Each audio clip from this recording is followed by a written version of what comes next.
China is not collapsing, but the system that made it powerful is quietly being replaced. What comes next will decide wages, confidence, and stability for a generation. To understand China's future, you must understand what its old system can no longer carry. China's old growth system was a machine built for speed, scale, and survival, relying on massive investment, export manufacturing, disciplined labor, and relentless infrastructure expansion nationwide. Growth came from factories, ports, highways, and housing, not households, shaping an economy where national momentum mattered far more than individual comfort, wealth, or personal opportunity. Local governments borrowed aggressively, banks funded rapid expansion, and land sales powered relentless momentum, creating stability while anchoring cheap labor and predictable costs for global competitiveness. Property functioned as both engine and collateral, pulling steel, cement, jobs, and household savings forward together, linking national power directly to ordinary citizens' deferred benefits and sacrifice. Consumption followed growth rather than leading it, with coordination prioritized over choice, efficiency secondary to stability, maintaining balance in a system designed to absorb pressure and prevent collapse. The model delivered extraordinary results: massive employment absorption, industrial dominance, and decades of rapid expansion, yet it was never built to mature gracefully or satisfy households fully.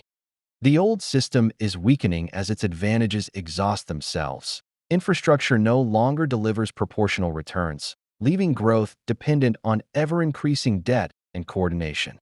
New highways, cities, and development projects add liabilities faster than productivity gains, turning previously accelerating property markets into fragile anchors that constrain rather than empower the economy.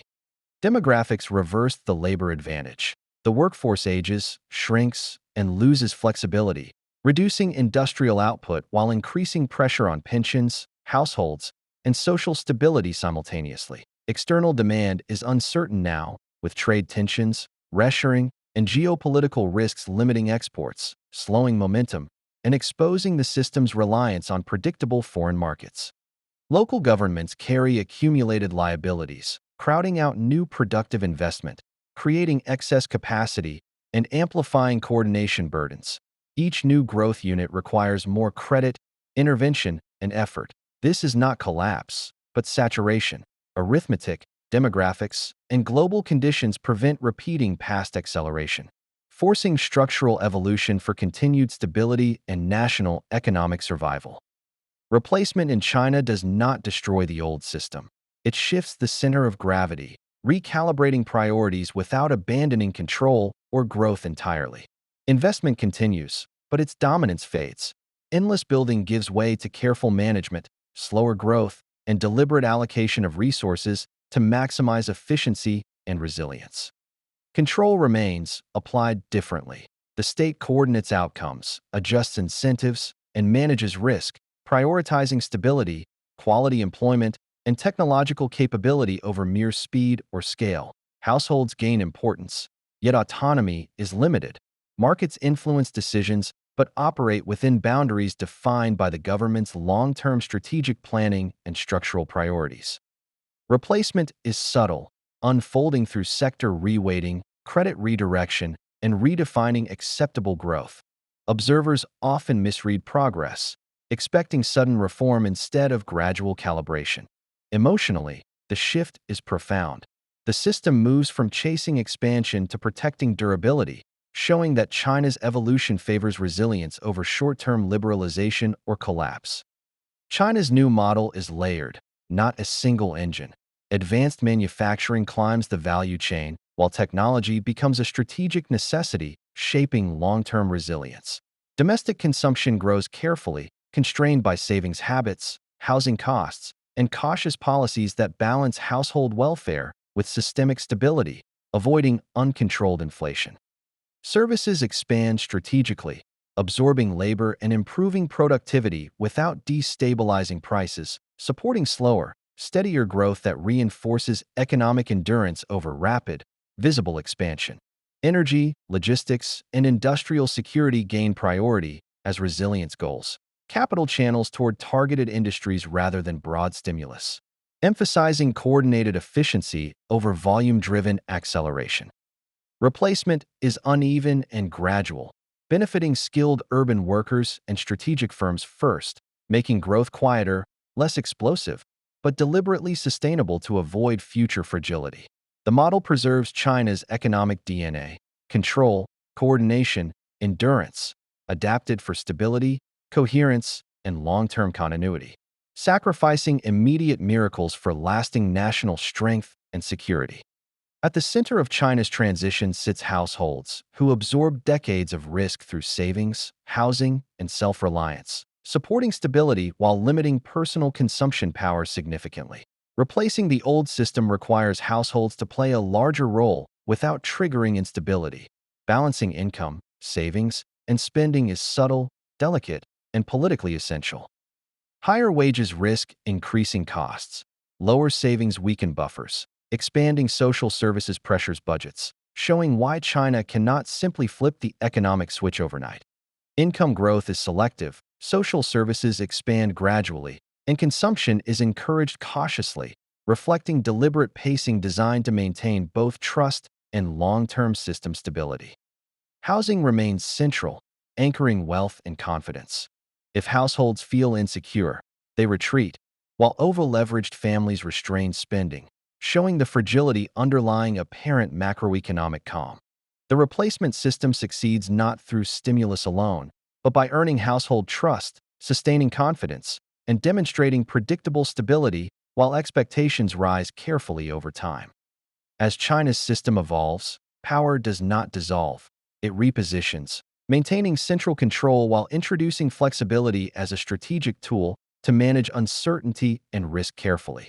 Policymakers tolerate controlled experimentation within boundaries, allowing local variation while ensuring no systemic threat arises, balancing innovation with stability to protect long-term economic coherence. Regulation tightens selectively in critical sectors while loosening in others, producing a complex pattern that confuses outsiders expecting linear, predictable reform paths or standard market state dynamics. Authority compresses risk, smooths shocks, and guides outcomes. Flexibility exists but is conditional, expanding during calm and contracting when volatility increases, creating adaptive governance across the system. This replacement phase favors long-term coherence over short-term efficiency. Success is measured by resilience, stability, and the system's capacity to bend without breaking under pressure. Sudden interventions, reversals, and recalibrations are not panic responses. They are deliberate features of a controlled, adaptive system navigating internal and external uncertainty simultaneously.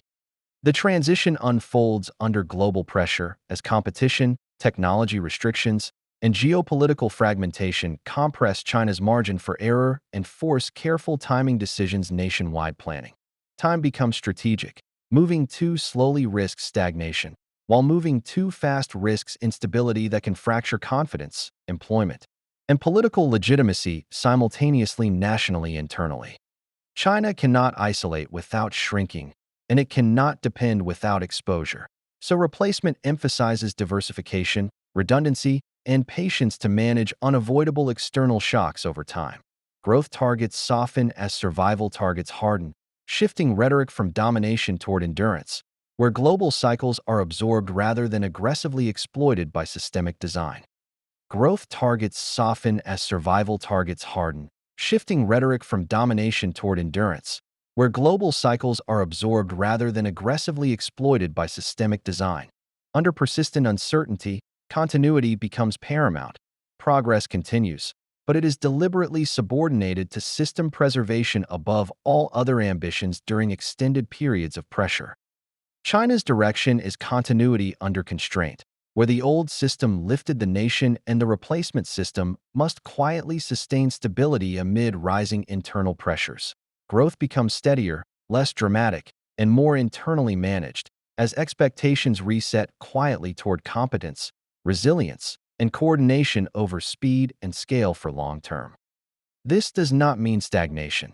It signals controlled evolution, where success looks like crisis avoidance rather than miracles or headline growth across the economy nationally. The system aims to remain intact while adapting incrementally, favoring continuity, coordination, and durability as conditions shift unpredictably at home and abroad over extended cycles. For citizens, this means gradual improvement rather than sudden relief. For observers, it demands abandoning collapse narratives and linear reform expectations about China's trajectory today.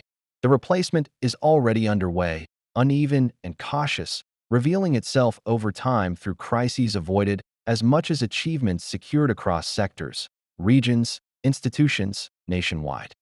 If this helped you understand what's really happening beneath the headlines, like the video, subscribe for more deep economic breakdowns, and stay sharp.